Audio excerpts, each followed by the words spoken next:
hello friends बरायबाय बड' जब info official YouTube चेनेलाव दा big update सफैदों बेनो जाबाय एडमिट डाउनलोड खालामनाय बेनो जाबाय ADRE 2.0 ग्रेड 4 साख्रि दा जायफ्रा ग्रेड 4 एग्जाम होनो गोनां दङ नोंथांमोननिया एडमिट डाउनलोडा बोरै खालामनांगोन आरो एग्जामाव मा लांफानांगोन बेनि सायाव डिटेल्सखौ लाबोदों बेखायनो भिडिअखौ नोंथांमोना जोबजासिम नायदो आरो जायफ्रा चेनेलाव गोदानै फैदोंमोन साबस्क्राइब खालामना ला जेब्लायबो साख्रिनि आपडेट मोनगोन लोगोसे सरकारि लन स्किमनि सायावबो आपडेट नोंथांमोना बर' रावजों मोनबाय थानो हागोन दा गोबाव खालामा जों थांग्रोनोसै अफिशियल वेबसाइटआव सेबायाव नोंथांमोना सेबा लिरनांगोन सेबा लिरनाय लोगो लोगो बेबायदि फैगोन टेनसन लानांगौ गैया लिंकआ दङ डिसक्रिप्शनाव गासैबो नोंथांमोना चेक खालामनो हागोन आरो स' बेयाव फैनाय लोगो लोगो नोंथांमोननि एग्जामा माब्ला जागोन गोबां मिन्थिखाबाय आरो खायफा साफा सानै कनफिउज जाबाय थायो एग्जामा जोंहा ADRE ग्रेड 3 आ जोबजोब्बाय ड्राइभारखौ लाफानानै डिग्री लेभेल बेनिफ्राय HS लेभेल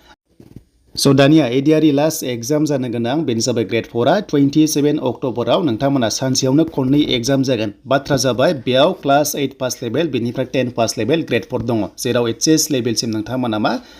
इलिजिबल जादों आरो अके माने डिग्री पासआ बेयाव साख्रि मोना जायफ्रानोखि आन्डार ग्रेजुवेट नोंथांमोना क्लास 8 लेभेलनिफ्राय आन्डार ग्रेजुवेटसिम बेयाव साख्रि मोनगोन दा बेनि एग्जामा जासिगोन दा बेखायनो जों अफिशियल नटिसखौ जों नायनो हागोन जे एडमिटआ माब्ला डाउनलड जागोन स' एडमिटआ दिनै डाउनलड जागोन लिंकआ बेयाव फैथ'वाखैनो दायो भिडिअ खालामनाय टाइमावहाय मानोना फुङाव खालामदों नालाय बेनिफ्राय लिंकआ बेयाव फैगोन आरो बेयाव फैनाय लोगो लोगो नोंथांमोना डाउनलड खालामनानै लानो हागोन आरो बे लिंकआ दङ डिसक्रिप्शनाव डाइरेक्ट बे पेजाव नोंथांमोना फैनो हागोन बेनिफ्राय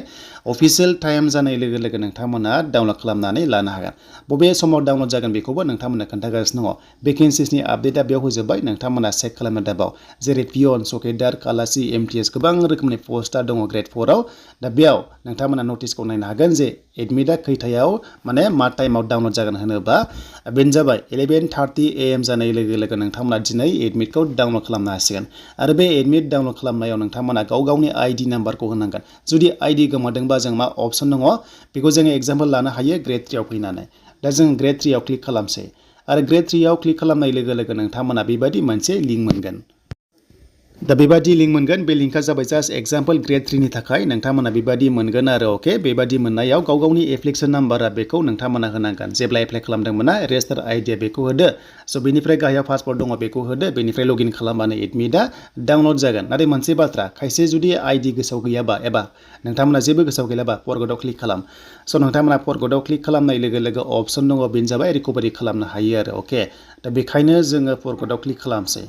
आरो फरगटआव क्लिक खालामनाय लोगो लोगो पेजआ बेबायदि फैगोन नोंथांमोना जेब्ला फैयो अब्ला बै समाव एप्लाइ खालामदोंमोन ना फन नाम्बार रेजिस्टार थानाया बेखौसो होनांगोन अके देन बेनिफ्राय डेट अफ बार्थखौ नोंथांमोना गाहायाव होनांगोन आरो देन साबमिटआव नोंथांमोना क्लिक खालामनांगोन अब्ला नोंनाव लोगो लोगो मेसेज थांगोन जाय फन नाम्बारा रेजिस्टार दंमोन आरो बेयावनो ID आरो लोगोसे पासपर्टआ थांनानै नोंथांमोना मा मोनफिनगोन आरो लोगोसे लगइन खालामनानै नोंथांमोना डाउनलड खालामनानै लानो हागोन आरो अके दा बेखायनो गावनि एप्लिकेसन नाम्बार बेनिफ्राय पासपर्टखौ नोंथांमोना होदो लगइन खालामदो अब्लानो एडमिटआ नोंथांमोना मोनसिगोन 11:30 AM जानाय लोगो लोगो नोंथांमोना ग्रेड 4 एग्जामनि एडमिटआ मोनगोन दा फैबाय गुबै बाथ्रायाव जे बे एग्जामाव साबैसे जिरायगोन बेनो जाबाय अफिशियल आपडेटआ बेनो 27 अक्ट'बराव जोंहा ग्रेड 4 हिसाबै नोंथांमोना जागोन फार्स्टआव फुङावहाय मा जागोन नोंथांमोननिया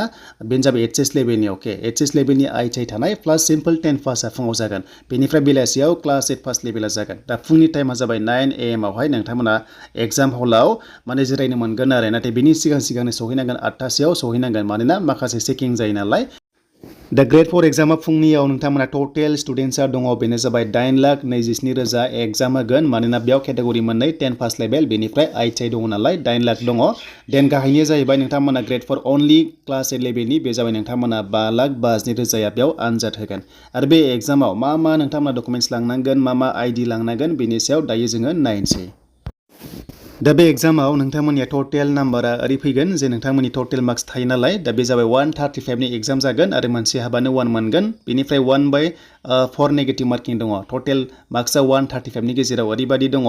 जे नोंथांना मोनब्रै दं जाबाथाय नोंनिफ्राय -1 दानगोन बेखायनो 1/4 दङ बेयाव नेगेटिभ मार्किंआ स' बेखायनो जुदि मोनब्रै नोंनिया मिस्टेक जाबाथाय 1 नाम्बार दाननाय जागोन आरो बेखायनो हायैखौ लिरनाङा जुदि लिरबाय थायोबा जुदि गासैबो रं जायोबा एन्सारा नोंथांमोना -पइन्ट जाबाय थागोन अके माने काटअफआव सौहानाय नङा आरो दा बेनो बुजिबाय नोंथांमोना नेगेटिभ दङ अब्ला नोंथांमोना जाहाथे मोजाङै लिरो बेखौहाय दा आइडिया मा लांनांगोन बेनो जाबाय नोंथांमोननि एग्जाम हलाव आधार कार्ड लांफानांगोन नङाबा नङाबा पेन कार्ड लांनांगोन नङाबा भटार कार्ड जायखिजाया मोनथामनि गेजेराव मोनसे लांबानो जाबाय आरो जायफ्रा साख्रि मावगासिनो दंखायो नोंथांमोना सरकारि आइडि बा